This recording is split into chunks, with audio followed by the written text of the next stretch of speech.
Hi everyone. Good morning, good afternoon, good evening to all of you. Welcome to the MBA Spotlight Fair brought to you by GMAT Club. I hope you all are healthy and keeping fine wherever you are. My name is Ankit Sureka and I'll be your moderator for the session today. Today it is my absolute pleasure to be hosting ESA Business School. And representing the school, we have the Associate Director of Admissions, Deborah McCandless. Hi Deborah, how are you doing today? Hi, Ankit. Thank you so much for having me. It is an absolute pleasure, Deborah. Thank you for taking out the time to doing this for us. Uh, Before we start, Deborah has a presentation for all of us. After the presentation, if time permits, we'll have a short Q&A. Over to you, Deborah. Excellent. Thank you so much. So just going to provide a little bit of an overview of IESE, or as I will be saying throughout the presentation, IESE Business School. Both mean the same thing. IESE is just IESE in Spanish. To give you a little bit of background, as Ankit mentioned, my name's Deborah McCandless. I'm the Associate Director of Admissions, responsible for all of our applicants based in North America, Central America, and the Caribbean. I am also an alumna for the program. I was class of 2010. And given that, I wanted to show a little bit of my personal experience within IESE's MBA. These are some photos from my MBA experience as well as afterwards, from trips we did in between, the women's rugby team I was on, the volleyball team, and actually the picture that's in the top right there is one of the ones that I love the best, which is actually all of the women in my MBA class who had motos. So that was one that has a particular place in my heart. The one in the middle is from the Tomatina, which is a fun festival in Spain where you throw tomatoes. And the one in actually the bottom right is from a wedding of one of my classmates a few years back, where we all got together again. Just to give you an idea of the larger admissions team, these are some of the people that you'd be dealing with throughout the process. We are a very global group. I personally am actually based in our campus in New York. We also have representatives in Latin America, throughout Asia, as well as Barcelona and the UK. But who you deal with will all depend on what region you come from. So you'll be able to contact us and get in touch with the right people who will be responsible for you. Um, any discussion of IESE Business School always starts with the mission of the school. So this is the DNA in which our program is built.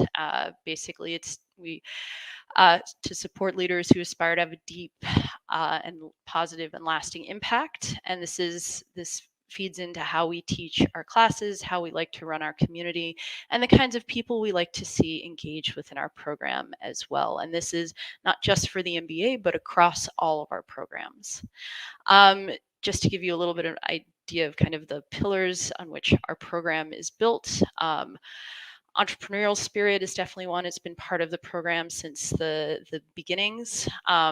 IESE has been around since the 1950s, and entrepreneurial spirit's definitely been a theme throughout, and that's something that we believe is important for you, whether you want to start your own business eventually, or if you want to work within a larger business and keep things innovative.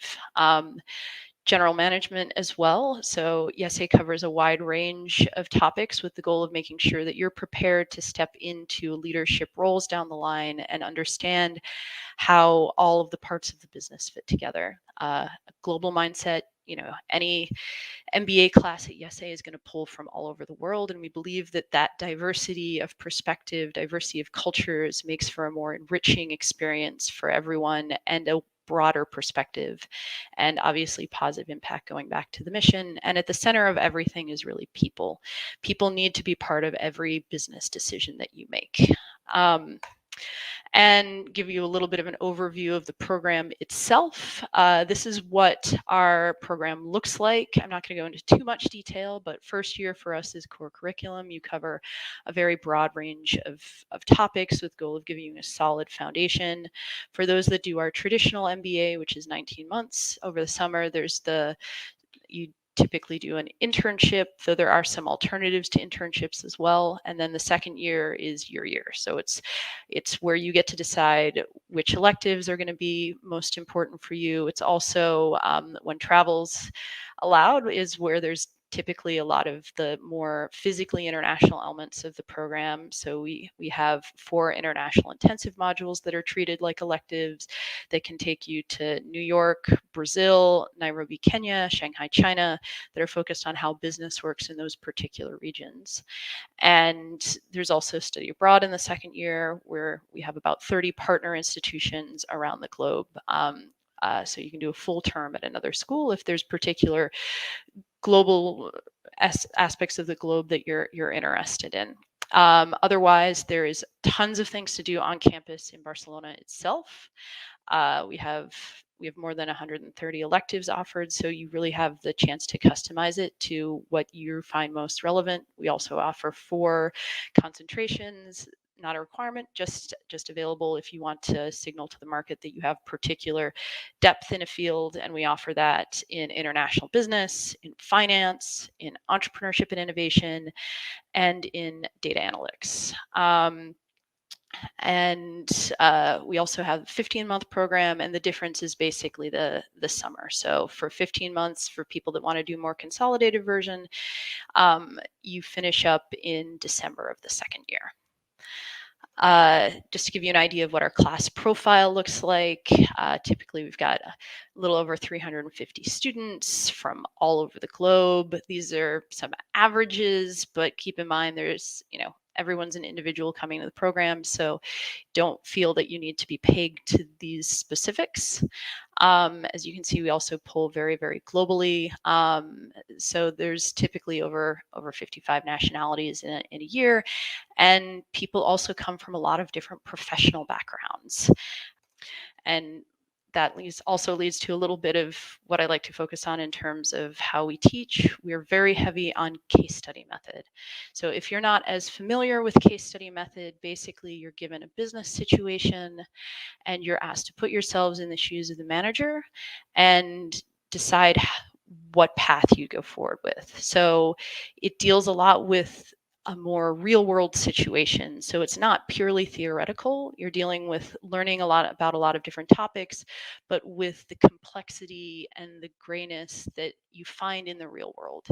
And part of the benefit of having those teams and that class that pull together people from so many different backgrounds is that you'll all come into that same situation with a different lens. So you'll see different things. You may see different problems even as a starting point. And this is about kind of learning about how dynamic things in the real world work.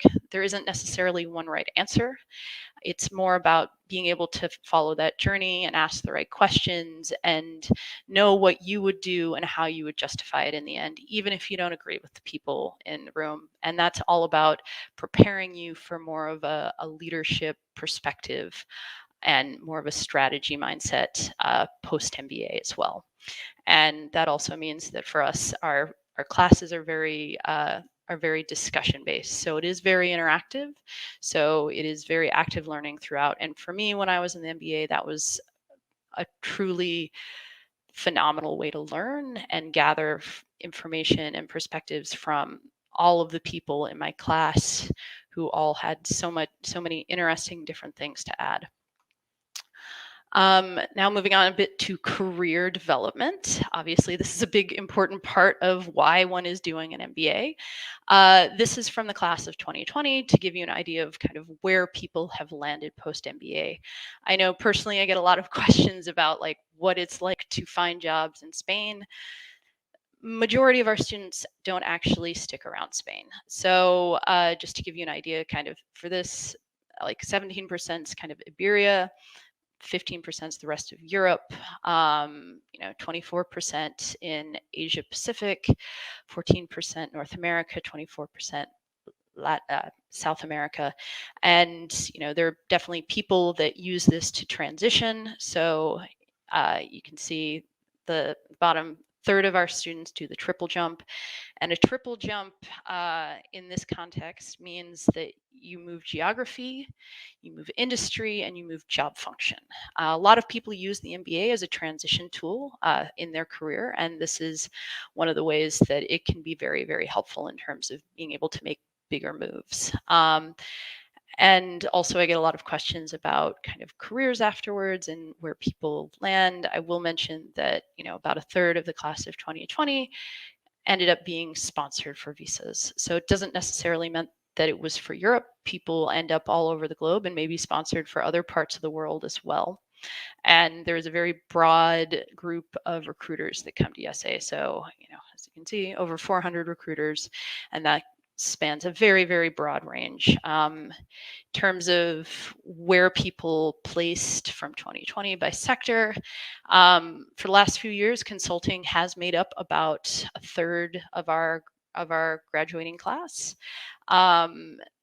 Technology kinds of has been shifting around between about 15 and 25% of our class, and typically financial services, which is a very broad term in this case, is about 20%. And then industry, which is very all inclusive. It covers everything from retail to energy to healthcare to entrepreneurship, etc. That all falls under industry, and there's a very broad range of areas where our graduates go on to, because, as I mentioned, we are a general management program, and we have people that come from very different backgrounds that go off and do very different things. And then functions within that people have placed, you can see consulting makes up about 41%, and those are jobs that are actually like working for consulting firms, but also internal consulting and strategy also falls under that. But you can see everything from marketing and management, finance, and then MBA leadership programs is that 11%. So those are rotational programs that'll take you to typically different cities, different departments within an organization, and that's how a lot of these kind of larger multinationals will actually build up their future leadership.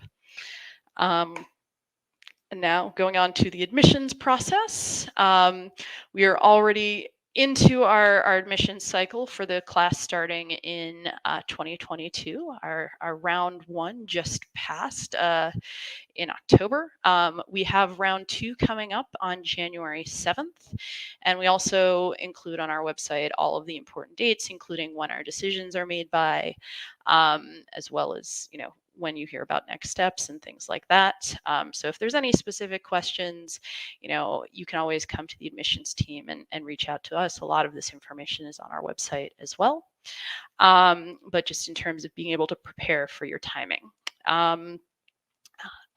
We do have 4 rounds in total.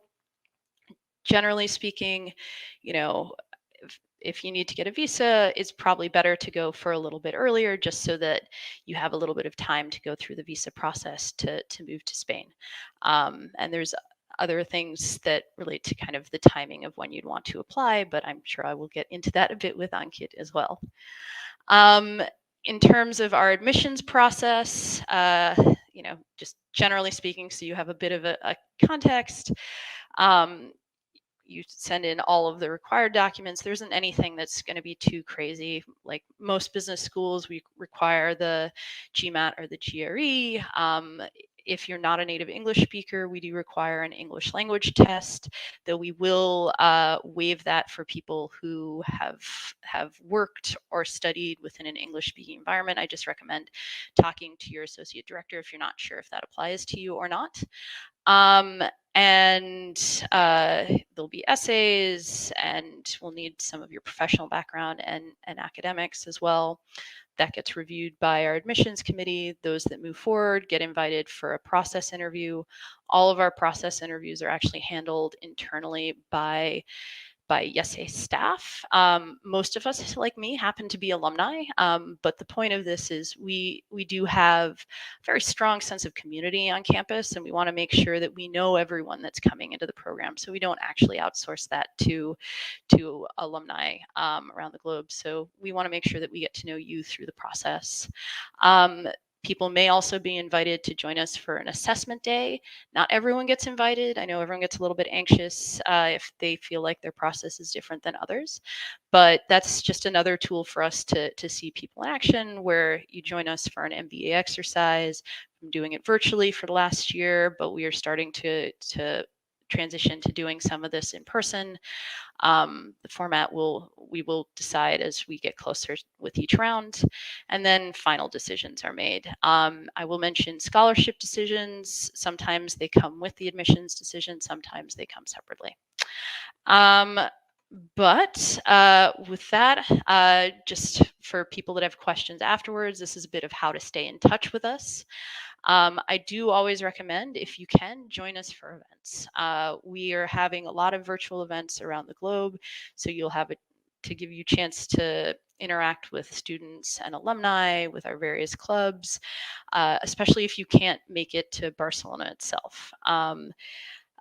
But we do have things globally. So do feel free to follow up with us, reach out and engage with us. We do like to get to know the people that are applying for the MBA. Thank you, Deborah. That was a very insightful presentation. Uh, we have a couple of pre-submitted questions that I'd like to run by you. Since the round one applications just ended, the first question is that if you could tell us your feedback about the round one applications and what you would recommend for people applying in round two and round three. Excellent. I know everyone's always anxious about which round to apply, and my general advice is pretty much always apply in the earliest round you feel ready. It is people rushing to make deadlines that they're not prepared for. You're not going to necessarily put your best foot forward. But also, don't wait too long either. But in terms of our round one, we're just starting the process now. It's always kind of, the last few years has been a little bit weird with COVID impacting kind of how people are making decisions. I think it's caused a lot of people to take a step back and think about kind of what they want for themselves. So, in terms of our round one, we've had a robust round one. I definitely wouldn't discourage anyone from going round two. Round two is typically actually our largest round, but again, I mentioned we do have 4 rounds in total. So there are people that are coming through the process throughout the whole time. In terms of what I would recommend, as I said, like, apply when you're ready. Work towards making sure that you're putting your best foot forward. If you're uncertain about something, if you're anxious about some aspect of the application that you're putting forward, I mean, I can't necessarily say that we could tell you exactly what to say in your essays, but if you have something that's holding you back that you're uncertain of, I do always encourage you, like, we have an admissions team that does like to engage with people that are applying, so reach out to us and check in. And if it's something that we can give you feedback on, we will. I can't necessarily say we will do that. We can do that in every single context. We can't tell you if you would get in either before you apply. So that question doesn't really get you that far forward, but we can tell you if there's a red flag or something that concerns us that you may want to work on as well. Fantastic. There's a question which a lot of people are always anxious about is the scholarship and the funding. So could you also talk about the scholarship funding split between the different rounds? So how are the funds distributed across rounds one, rounds two, and rounds three? Yeah. So for us, how our scholarship budget works is basically we have a certain amount and we divvy it out as we go through the rounds. And there's as much left as is left over from previous rounds. That said, it doesn't mean that it's impossible to get a scholarship in the final rounds, but it may get more competitive. And I will mention, you can find on our website the full list of scholarships we have for the MBA. Some of them may be round specific. I know we have one that's specific to Africa that can provide quite a good scholarship, but it's only in the first couple rounds. So just be mindful, some of those, there may be a little bit more of a timing element. And you will have a better chance typically applying in some of the earlier rounds. I think most of our seats, most of the scholarship money comes out in the first couple rounds, or round 2 and before. But that, again, that's not to discourage you. You can definitely apply in round 4 and try for a scholarship. And if there is still funding available, we do grant them. Just to clarify to all our viewers, the scholarship essay is supposed to be submitted along with the main application, so it's not a separate application. It's supposed to go with the main application. Yes, that is 100% true. So jumping on to the careers bit now, you mentioned in your presentation about the internship uh, option that students have when they're pursuing the MBA. So could you tell us more about the internship assistance provided by the business school or the career development center at the school? Mhm. Yeah, so applying for internship is like applying for any job. So it's not that you get divvied it out based on being a student, but kind of it depends on the kinds of internships that you're going for as to how that interaction works with our career development department. So, there are people that go very traditional routes with their MBA journey. So, if you're thinking investment banking, consulting, or working for a company that does kind of large scale traditional MBA recruiting, then they're going to be the ones. IESE has them come on campus every year. We are a target school for pretty much any major MBA recruiting process that happens Mhm. within Europe. Mhm. But there are a lot of support that's given in terms of knowing how to put your best foot forward. Depending on the industry, that may mean, like, for consulting, that means preparation for doing a case interview, which comes both through the career development center as well as our very substantial consulting club. There's a lot of assistance amongst the student body in terms of preparing for some of these more specialized recruiting processes. Um, and so there's kind of roadmaps for that. So, those organizations that are traditional recruiters, they'll come on campus, they'll have their own events, there'll be support in the career development center in terms of knowing, what you need to put on your CVs, like, how you strategize to get in front of them, the Mhm. kinds of topics and preparation you need to do for the interviews. For different careers is going to be a little bit different. So as I mentioned, general management, we have a lot of people that go into a lot of different areas. So not everyone is going to necessarily be going for careers that do recruiting on campus in Europe. So that means for people that are looking for careers outside of Europe that may not be doing recruiting at IESE, Mhm. or that are not traditional MBA recruiters. So this may come up a little bit more, especially with like the startup space, or Mhm. or areas like luxury goods, that don't necessarily have those robust programs in place. Then how you interact with the career development center may be more about figuring out the strategy and that you need to put forward. So it may not be necessarily like all of the events and all of the career forum stuff that you'd have for the traditional MBA recruiting, but it's, what organizations do I need to get in front of? What events do I need to take part in? Where are alumni that I can reach out to? Those are parts of that discussion, and figuring out how you can network towards a role if it's not one that's necessarily coming to us. But it's kind of, and honestly, kind of the third section is honestly people that come in who don't know what they want to do, and that's also a different conversation that you need to have. And there is also advice that comes along the way in terms of figuring out what might be a good fit for you, and that stuff that happens both formally and informally. Everything Mhm. from talking with your teammates about what it is, the industries that they come from, to the company presentations on campus. So Mhm. I do always encourage people, like, get as engaged as you can with that career discussion. And honestly, the more you can think ahead of time about what you want, the better you can Mhm. position yourself as well, to take advantage of all of those opportunities on campus. Fantastic, Deborah. Thank you so much. I wish we could have continued this conversation for longer, but we're running short of time. It was lovely speaking with you. Thank you so much for taking out the time to doing this for us. And thank you to all the viewers for joining in. I hope you learned something more about the school beyond the website. And we look forward to seeing you in the other sessions for the MBA Spotlight. To take care of yourselves. Bye bye, everyone.